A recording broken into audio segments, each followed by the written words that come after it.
And back now here at the KFYR Plus News Desk as Sean Diddy Combs faces over 120 civil lawsuits, including Cassie Ventura's high-profile case alleging now abuse and hotel negligence. There's a growing public question. Why do survivors turn to civil courts when the criminal system does not deliver for them? The trial star witness is expected to be Cassie Ventura, Mr. Combs' former longtime girlfriend, who sued him in 2023, accusing him of physical abuse and sexual abuse over years. Out of every 1,000 sexual assaults, 975 perpetrators will walk free. According to the 2018 survey of 843 women working in Hollywood, more than a third are invited to business meetings. We put those in quotations in private hotel rooms where victimization is a bit easier. Did you know that hotels and institutions can be held now liable? Joining me right now is Matt Kahn, a top-rated personal injury lawyer and partner at Butler Kahn, one of Atlanta's leading law firms for wrongful death and catastrophic injury cases. Mr. Kahn, welcome to the broadcast. Thank you for your time today. Hey, Jay, pleasure to be here. Thank you.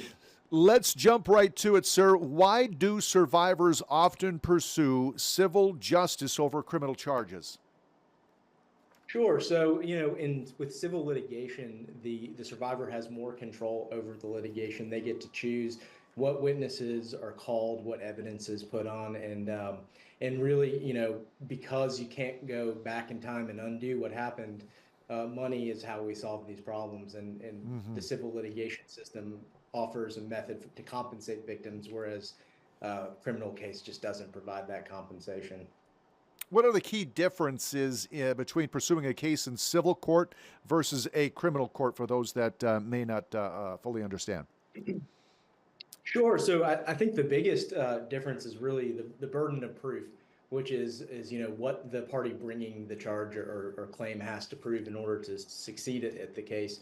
And so like we explain it to jurors in trials, just if you imagine the scales of justice, if you want to prove the criminal case beyond a reasonable doubt, you have to push those scales all the way up.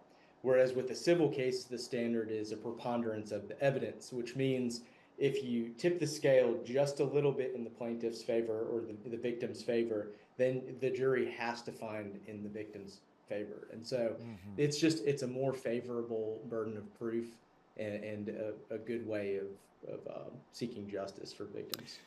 Well, let's talk about how hotels and third parties now can be held liable for failing to protect their guests. Sure. So, I practice in Georgia, and so, my experience is under Georgia law, but the standard is pretty similar across the United States. And it really comes down to a question of foreseeability.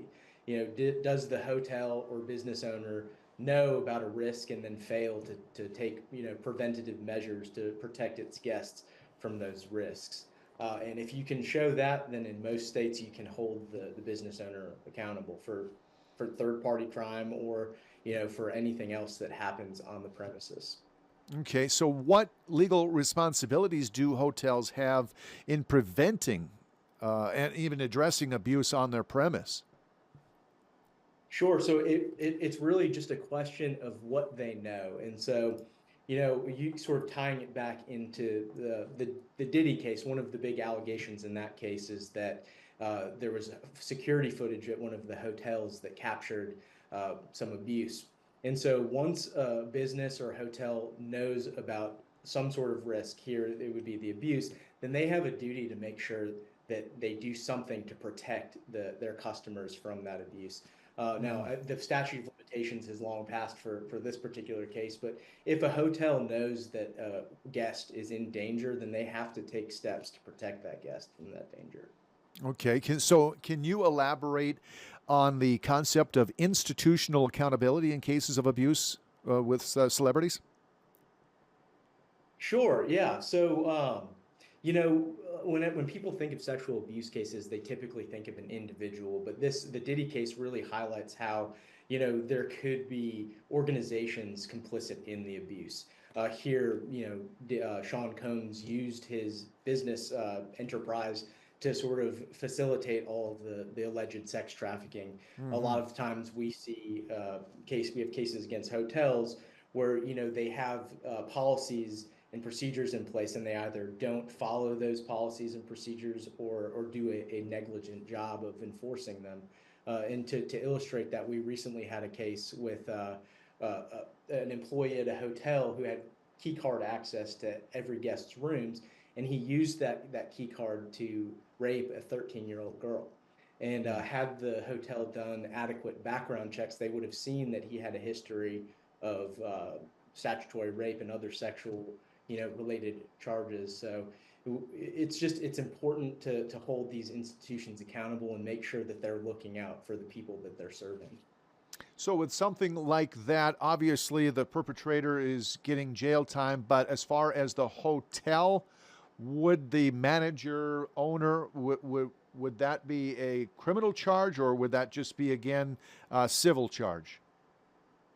Sure. So tying it back to the example of our case, we sued the hotel itself, the entity, we actually had a jury trial, and the jury found that they were negligent, that they should have they never should have hired this individual, and so the jury awarded a $29 million verdict, which will go to compensate the victim. Okay, let's talk about P. Diddy's case. What precedent could Cassie Ventura now case for future high-profile abuse cases involving hotels? What kind of precedent could this set? Sure. So I think cases like this are very important. High-profile cases can empower other survivors to come forward, and so I think that Cassie Ventura bringing that original civil case was really really courageous, and hopefully will encourage others to come forward. And cases like this can also lead to legal reform, legislative reform that creates standards that make it easier to hold perpetrators accountable, and just make the world a safer place. Sure. We've heard a lot about this over the years. Start with Harvey Weinstein, 5, 6 years ago, whenever his cases started. What challenges do survivors face when bringing these civil lawsuits against powerful individuals like P. Diddy and Harvey Weinstein, or even institutions? Sure. So I guess one of the first obstacles that many people see is how do I hire a lawyer? Like, how am I going to go up against someone like Harvey Weinstein or Sean Combs, who has millions of dollars and a extensive legal team? And the beautiful thing about what we do as personal injury lawyers is that we work on contingency fees. So we give people access to the courtroom and level the playing fields. But I think sort of beyond that, it's difficult to come into the courtroom and accuse someone of abuse, and then have that person bring everything back up and call the victims a liar and victim blame. Like one of the defenses in the Diddy case right now, the criminal case, is that while this was an unsavory lifestyle, it was all consensual, and so it's a difficult process to put a victim through, and then have their accuser call them a liar, essentially. And so I think that's pretty much the biggest impediment, preventing people from taking action. Matt, you said that at least you sometimes work on a contingency fee on some of the cases. Is that right? You said? Yeah. So we take a percentage of the gross recovery, no out-of-pocket expenses up front, and my firm advances the case expenses as it goes on. So it's really anybody can afford a lawyer. Can I ask how it works out then? Let's say, and this has happened, I know I've heard of it, where an accuser accuses, celebrity A against something heinous, a sexual assault, for instance, where in fact it's proven that it didn't happen, and then celebrity A comes back and sues the accuser. If they were working on contingency, are they suing you? Are you going to have to foot the money as a lawyer, or? Yeah, that's a good question. So there are, and I don't handle defamation, but there are privileges and immunities for defamation cases. So I mean, the truth is an absolute defense. But if a victim were to bring a claim and it were to be proven to be false, then there could potentially be liability.